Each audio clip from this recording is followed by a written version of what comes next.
नमस्कार, कानपुर वार्ता में आपका स्वागत है। मैं हूं आलोक पाल।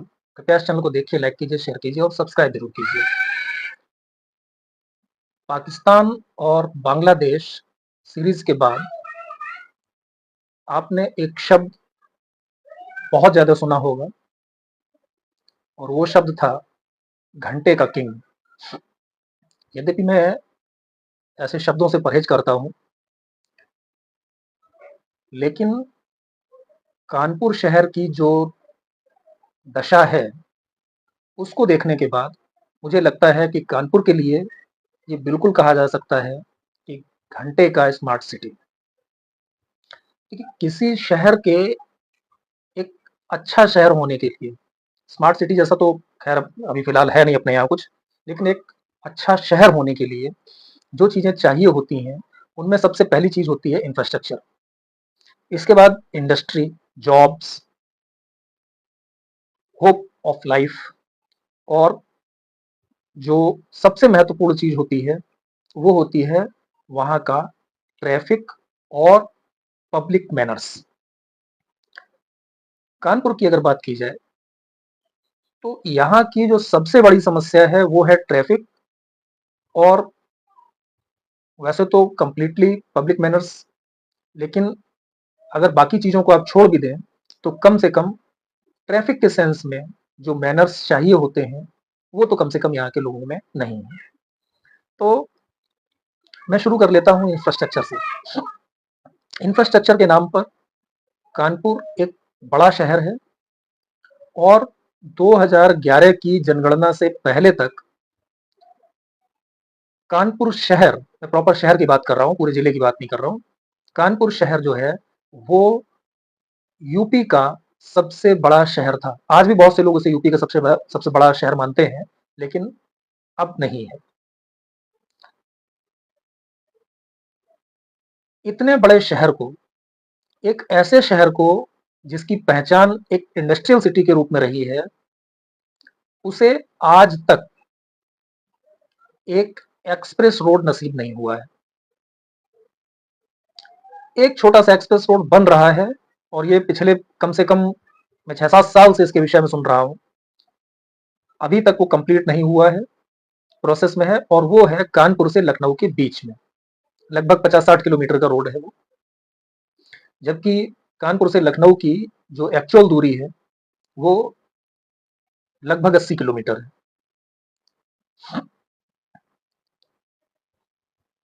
दूसरा जो इंफ्रास्ट्रक्चर में यहाँ पर कमी है, जो बेसिक इंफ्रास्ट्रक्चर की मैं बात कर रहा हूँ, वो है यहाँ पर ओवरब्रिज। आपको कुछ 4-6 ओवरब्रिज दिखते हैं, बाकी ना तो यहाँ पर ऐसी कोई व्यवस्था है कि एक ओवरब्रिज दूसरे रोड को क्रॉस कर रहा हो। केवल आप ये NH-19 वाला हटा दीजिए, जो एलिवेटेड रोड निकाला गया है, उसको छोड़ करके। कानपुर में जो सड़कें हैं, खासतौर से जो शहर के अंदर की सड़कें हैं, शहर से मतलब मुख्य शहर के अंदर की जो सड़कें हैं, वो जितनी जरूरत होनी चाहिए उसकी अपेक्षा काफी सकरी है। तो सड़कों के चौड़ीकरण पर कोई काम नहीं किया गया है, या यूं कह लें कि उनको खाली नहीं रखाया जा सका है। वो आगे बताता हूँ। एयर कनेक्टिविटी बहुत ही पुअर है। यहाँ से जो फ्लाइट्स हैं वो बहुत कम है। दिल्ली के लिए तो चलो ट्रेन से काम चल जाता है, क्योंकि 400 किलोमीटर की दूरी है, और कोई भी अच्छी ट्रेन जो है वो 6 घंटे के अंदर कानपुर से दिल्ली पहुंचा देती है। तो वो तो ट्रेन से मैनेज हो जाता है। बॉम्बे के लिए भी एक फ्लाइट है पर डे, और बंगलोर और हैदराबाद के लिए भी शुरू हुई थी। उनकी क्या स्थिति है कंफर्म नहीं है, बाई ट्राई वीकली थी वो, अभी चल रही है या नहीं चल रही है। मतलब उनके साथ ऐसा होता रहता है कि वो अचानक चलना शुरू हो जाती है, फिर 4 महीने 6 महीने बाद पता चलता है कि नहीं, वो उनमें से एक बंद हो गई या दोनों बंद हो गए। इस तरह की चीजें होती रहती हैं। और एक बहुत बड़ी प्रॉब्लम ये है कि जिस तरह से शहर की आबादी बढ़ी है, उस तरह से यहाँ जो लोकल पब्लिक ट्रांसपोर्ट है उसमें बदलाव नहीं किया गया है। आपने देखा होगा जितने बड़े शहर हैं, ज्यादातर बड़े शहरों में जो ट्रैफिक सिस्टम है वो बसों द्वारा संचालित किया जा रहा है, या जहां मेट्रो हो गए हैं वहां मेट्रो से। लेकिन कानपुर में जो मैक्सिमम पब्लिक ट्रांसपोर्टेशन है, वो या तो टेम्पो जो 3 पहिया वाहन होता है, या ऑटो रिक्शा या ई रिक्शा उसके माध्यम से संचालित हो रहा है। तो उससे हो क्या रहा है कि सड़क पर वाहनों की संख्या बहुत ज्यादा हो रही है। एक बस जो एक बार में लगभग 50-60 लोगों को ले जा सकती है, या पीक आवर्स में उससे भी ज्यादा है, तो उसकी जगह पर अगर 60 लोगों को ले जाना है तो कम से कम 9 से 10 टेम्पो लगते हैं। और ऑटो रिक्शा की अगर बात करें तो करीब करीब आप मान के चलिए कि जिस तरीके से यहाँ बैठाते हैं उसके आधार पर भी मैं बात कर रहा हूँ, तो करीब करीब 14 से 15 ऑटो रिक्शा लगते हैं। दूसरी चीज जो आ जाती है वो है इंडस्ट्री। कानपुर एक समय इंडस्ट्री में इतना बड़ा शहर हुआ करता था कि इसे मैनचेस्टर ऑफ ईस्ट कहा जाता था। किसी अंग्रेज ने नाम दिया था मैनचेस्टर ऑफ ईस्ट। लेकिन आज कानपुर की स्थिति यह है कि अगर ऑर्डिनेंस फैक्ट्रीज को छोड़ दिया जाए तो कानपुर में कोई बड़ी ऑर्गेनाइज इंडस्ट्री नहीं है। जो है वो छोटी है, निजी है, और उन्हें कम से कम ऑर्गेनाइज की श्रेणी में नहीं रखा जा सकता। एक और समस्या ये है कि क्योंकि ये पहले एक औद्योगिक शहर रहा है, तो लोगों में उसी तरह की प्रवृत्ति है, और उसका नतीजा ये हुआ है कि कानपुर में जो लघु और सूक्ष्म उद्योग हैं वो पूरी तरह से, मतलब जो आवासीय क्षेत्र हैं उनमें फैले हुए हैं। आप उन्हें ज्यादातर को तो आप कुटीर उद्योग की श्रेणी में गिन सकते हैं। एमएनसी की अगर बात की जाए तो एमएनसी के नाम पर यहाँ पर केवल फाइनेंस कंपनीज हैं, जो या तो कुछ प्राइवेट बैंक्स हैं, कुछ प्राइवेट फाइनेंस कंपनीज हैं, और कुछ इंश्योरेंस कंपनीज हैं। इसके अलावा एमएनसी के नाम पर कुछ भी नहीं है। जॉब्स एक बहुत बड़ी प्रॉब्लम है। यहाँ पर लोगों को सही नौकरी नहीं मिल पाती। नौकरी की तलाश में आदमी निकलता है तो उसको उचित नौकरी नहीं मिलती।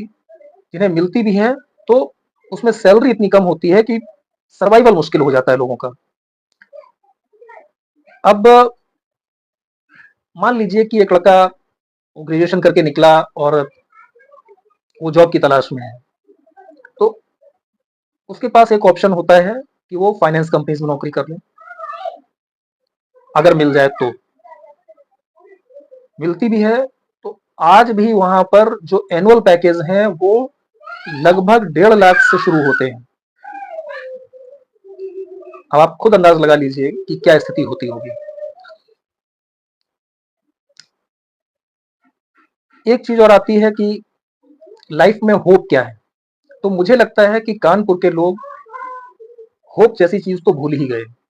उनको लगता है कि जो है जैसा है उसी में गुजारा कर लेना है, और उन्होंने इसको अपने जीवन का एक मूल मंत्र बना लिया है। और अभी आप लोगों ने सुना होगा पिछले कुछ समय में कानपुर में ये कानपुर का नाम जो है वो ग्लोबल हैप्पीनेस इंडेक्स में इंडिया में टॉप पर आया है।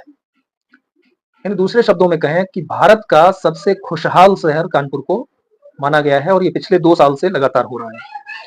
तो मुझे लगता है कि आदमी को कोई होप ही नहीं बची है, या उसके अंदर कोई इस बात की प्रत्याशा ही नहीं है कि हाँ इससे बेटर भी कुछ हो सकता है। तो इसके चलते ये स्थिति बन रही है। अब बात आ जाती है ट्रैफिक की। जो मैंने शुरुआत में आपसे कहा था कि ट्रैफिक जो है वो किसी भी शहर का एक बहुत बड़ा, उस शहर को अच्छा दिखाने और बुरा दिखाने में योगदान देता है। तो कानपुर में जो ट्रैफिक की स्थिति है वो बहुत ही गंदी है। मुझे आज तक कोई आदमी ऐसा नहीं मिला जो कानपुर आया हो और उसने यहाँ के ट्रैफिक की तारीफ की हो। हर आदमी ने यही कहा कि भाई कानपुर का ट्रैफिक बहुत खराब है। जो मैंने शुरुआत में कहा कि एक तो यहाँ पर जो पब्लिक ट्रांसपोर्ट है, जिसके लिए बसों की पर्याप्त व्यवस्था होनी चाहिए, रूट्स डिक्लेयर होने चाहिए, उनके स्टॉपेज कंफर्म होने चाहिए, वो नहीं है। मैक्सिमम जो ट्रैफिक है या ट्रांसपोर्ट है वो ऑटो रिक्शा या ई रिक्शा या टेम्पो पर डिपेंड है। और उनकी स्थिति ये है कि अगर आप एक पूरा दिन किसी ई रिक्शा या ऑटो रिक्शा पर बैठकर शहर में घूमें तो आप ये पाएंगे कि ऐसा लगता है कि वो सड़क पर पैदल चलते हुए आदमी को खींच के अपनी गाड़ी में बैठा लेंगे। यानी कि वो कहीं भी रुक जाते हैं, वो बीच सड़क पर रुक जाएंगे, वो सड़क के बिल्कुल दाहिने हिस्से में चलते हुए अचानक गाड़ी काट करके बिल्कुल बाएं ले जाएंगे। पीछे कौन आ रहा है कौन नहीं आ रहा, वो क्या किस स्पीड में चल रहा है, ना उन्हें इंडिकेटर देना है ना हाथ देना, कुछ नहीं, उनको केवल अपनी सवारी दिखाई देती है। जो यहाँ पर बसें चल रही थी उनमें से ज्यादातर जो है बंद हो चुकी हैं, कुछ चल रही हैं, उनकी स्थिति बहुत खराब है। 2022 में जब उत्तर प्रदेश का विधानसभा चुनाव होने को था उससे पहले कानपुर शहर के अंदर लगभग 100 ई बसें चलाई गई थी, जो कई सारे रूट्स पर शुरू की गई थी।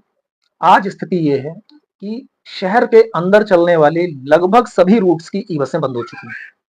कोई एक आध चल रही हो तो बात अलग है, नहीं तो ज्यादातर बंद हो गई।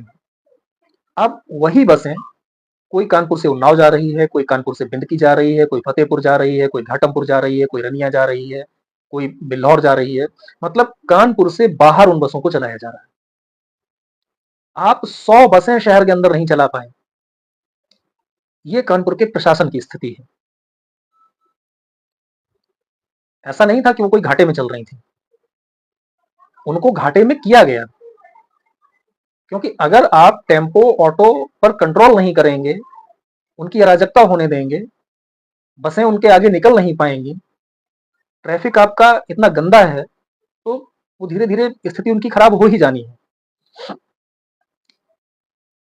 अतिक्रमण भी एक बहुत बड़ी समस्या है। देखिए अतिक्रमण का क्या है कि जो रिहायशी बस्तियों में अतिक्रमण होता है वो बहुत ज्यादा प्रभाव नहीं डालता है, लेकिन जो मुख्य सड़कों पर होता है और जो बाजारों में होता है वो बहुत प्रभाव डालता है। जब मैं 15-16 साल का हुआ करता था तो इसी कानपुर शहर में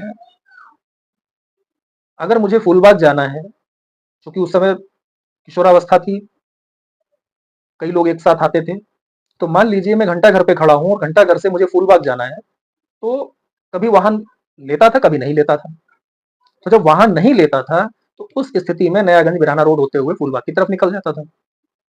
नयागंज में तो उस तरह की व्यवस्था नहीं है, लेकिन जैसे ही बिराना रोड शुरू होता है तो बिराना रोड से लेके फूलबाग तक पूरा कवर्ड फुटपाथ बना हुआ है।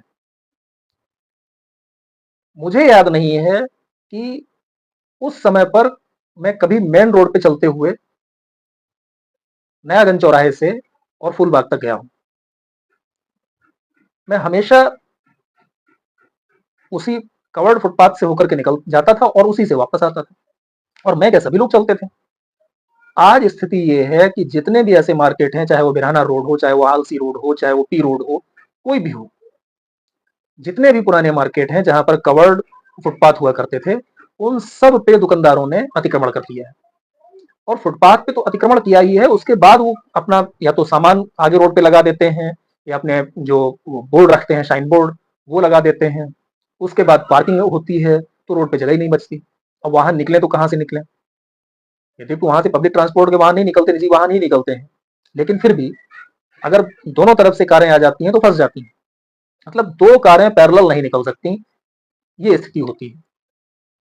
क्योंकि आपने फुटपाथ पहले ही कवर कर लिया, इसके बाद आपने या तो पार्किंग कर ली, साइन बोर्ड लगा दिया, अपना कुछ सामान रख लिया, उसके बाद आप जो पैदल चलने वाली पब्लिक होती है वो चल रही होती है।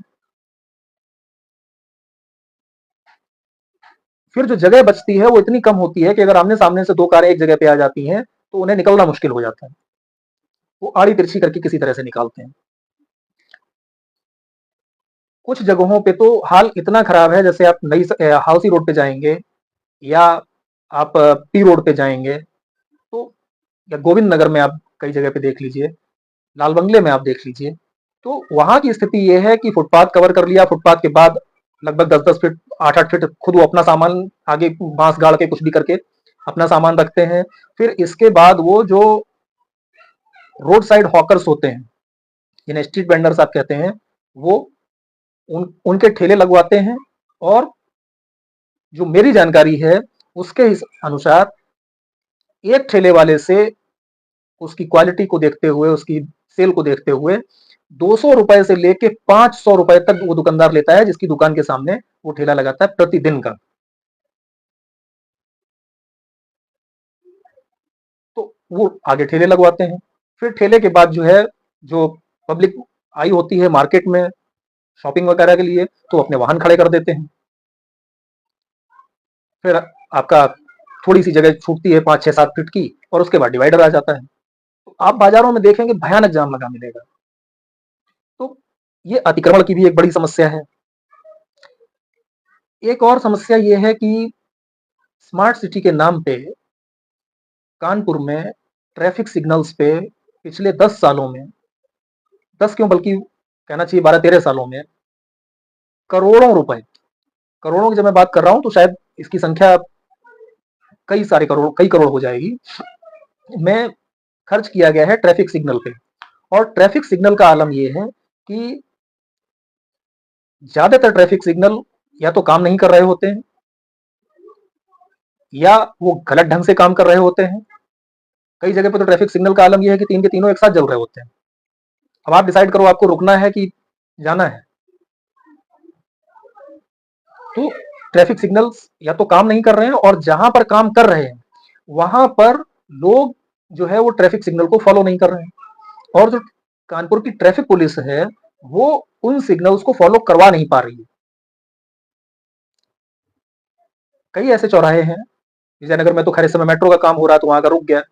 आप टाट मिल का ले लीजिए। टाट मिल में ट्रैफिक सिग्नल लगभग पूरे दिन मैनुअली कंट्रोल किया जाता है। भाई तो फ्री ऑटोमेटिक सिग्नल लगाने का मतलब क्या हुआ, जब आपको मैनुअली ही कंट्रोल करना है। होता यह है कि एक तरफ का ट्रैफिक निकालने के लिए कई बार 3-3 मिनट तक एक ही तरफ का ट्रैफिक चलाते रहते हैं, और उसका नतीजा ये होता है कि जो उससे ठीक पहले का ट्रैफिक छूटा होता है, वो जब तक उसका नंबर आता है तब तक वहां पर 9 मिनट की लाइन लग चुकी होती है। और ये अक्सर होता है पीक आवर्स में, सुबह जब ऑफिस का टाइम होगा, बाजार खोलने का टाइम होगा, उस समय पर, यानी कि लगभग वही 9-9:30 बजे से 12 बजे के आसपास, और शाम को 5 बजे से लेकर के 7-8 बजे तक। तो ये जो ट्रैफिक कंट्रोल करने का तरीका है मैनुअली, उससे बहुत बड़ी प्रॉब्लम खड़ी हो रही है। 9 मिनट की लाइन, 1-1 किलोमीटर लंबी लाइन लग जाती है। कई बार तो मैंने देखा है कि अगर आप घंटाघर साइड से आ रहे हैं तो घंटाघर से जैसे ही आप चलते हैं टाट मिल के लिए, तो रेलवे स्टेशन तक जाम लगा होता है। जहां से रेलवे स्टेशन के लिए मुड़ते हैं वहां तक जाम लगा होता है। पूरा पुल, जो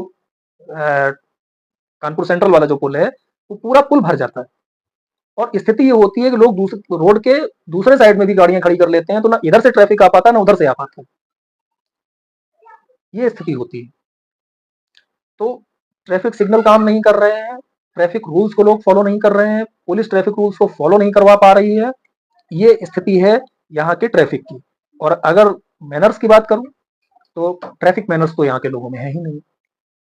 ना किसी को इंडिकेटर देना है, ना किसी को आगे पीछे देखना है। जिसको जिस तरफ मुड़ना है खोपड़ी यूं जरा सी घुमाता घूम जाता है। अगर आप उसकी उस आधे सेकेंड या उससे भी कम समय में खोपड़ी घुमाना आप देखना चूक गए, तो आप उससे जाके टकरा जाएंगे। एक प्रॉब्लम और हुई है यहाँ पर, एक असिस्टेंट कमिश्नर आई थी जो ट्रैफिक जिनके अंडर में था। तो उन्होंने यहाँ पर एक प्रयोग शुरू किया चौराहे बंद करने का। कुछ प्रमुख चौराहे उन्होंने, जहां पर बंद किए जा सकते थे और ट्रैफिक में कुछ सुधार हो सकता था, उन्होंने किए। तो वहां जाम में थोड़ी सी मुक्ति मिली, या यूं कहने की जाम लगना थोड़ा सा कम हुआ। यानी कि उन्होंने जो चारों तरफ से लोग आते थे उसको दो तरफ से कर दिया, कि आप जा रहे हैं तो सामने से आप चौराहा पार नहीं करेंगे, आप पहले लेफ्ट टर्न हो जाइए और आगे जाकर के यू टर्न लेकर के तब आगे जाइए। तो उसमें थोड़ा सा जो चौराहों पर जाम लगता था उसमें थोड़ी सी कमी आई। तो उनको लगा कि उन्होंने बहुत बड़ी सफलता हासिल कर ली है, तो उन्होंने लगभग आगे धीरे धीरे करके लगभग पूरे शहर के चौराहे बंद कर दिए। फिर उनका ट्रांसफर हो गया, अगले आए तो उन्होंने कहा नहीं यार अभी तो थोड़ा गड़बड़ है। तो उन्होंने क्या किया कि जिन सड़कों पे डिवाइडर हैं, तो उनमें से आप ये मान के चलिए कि 50% कट्स जो डिवाइडर में होते हैं रोड से के एक साइड से दूसरे साइड जाने को, वो लगभग 50% तक कट्स जो है वो बंद करवा दिए। अब स्थिति यह है कि एक तो यहाँ का आदमी सीधा चलना नहीं चाहता, ऊपर से आपने ये और कर दिया कि 300-300, 400-400, 500-500 मीटर तक वो घूम नहीं सकता। तो वो करता क्या है कि जहां उसको जगह मिलती है वो थोड़े पहले से ही उल्टा घुस जाता है। वो 400 मीटर उल्टा चला जाएगा, लेकिन 400 मीटर घूम के नहीं आएगा। भाई चौराहे बंद करना जहां पे जरूरी था वहां तक तो बात समझ में आती है कि चलिए आपने चौराहा बंद कर दिया, 50 मीटर 100 मीटर आगे जो है आपने उसको यू टर्न दे दिया, यहाँ तक तो बात समझ में आती है। लेकिन अगर आप 300-300 मीटर, 400-400 मीटर कोई टर्न देंगे ही नहीं तो क्या होगा। अब इसका सबसे गंदा उदाहरण मैं आपको बताता हूं। जब आप गोल चौराहे से चलते हैं गुरुदेव पैलेस की तरफ, तो जैसे ही आपने गोल चौराहा पार कर लिया तो एक केवल कार्डियोलॉजी के पास वहां पर लोहे की ग्रिल लगाई जाती है, तो वहां पर एक ग्रिल हटा देते हैं और मोटरसाइकिल वालों को निकल आने देते हैं, इक्का दुक्का रिक्शे वाले निकल आते हैं, बाकी वहां पुलिस वाले खड़े होते हैं, वो निकलने नहीं देते हैं। फिर आप आगे बढ़ेंगे, रावतपुर क्रॉसिंग पे लोग टर्न हो जाते थे, नहीं हो सकते। आगे बढ़ेंगे, गीतानगर क्रॉसिंग पे लोग टर्न हो जाते थे, नहीं हो सकते। केवल एक कट वहां पर बना हुआ है जो रावतपुर मेट्रो स्टेशन के नीचे है, वहां से आप घूम के आइए। और अगर आपको उसके आगे जाना है तो आगे जो गीतानगर क्रॉसिंग है वो बंद कर रखी है, और उसके आगे जो क्रॉसिंग पड़ती है उसे 9 नंबर क्रॉसिंग बोलते हैं। तो 9 नंबर क्रॉसिंग पे जाकर के जो कट था वो भी बंद कर रखा है, उसके आगे जाइए, फिर वहां से आप टर्न लेकर के आइए। यानी कि रावतपुर मेट्रो स्टेशन के नीचे जो कट बना हुआ है, अगर उसके 20 मीटर आगे से आपको नवाबगंज की तरफ जाना है, यानी कि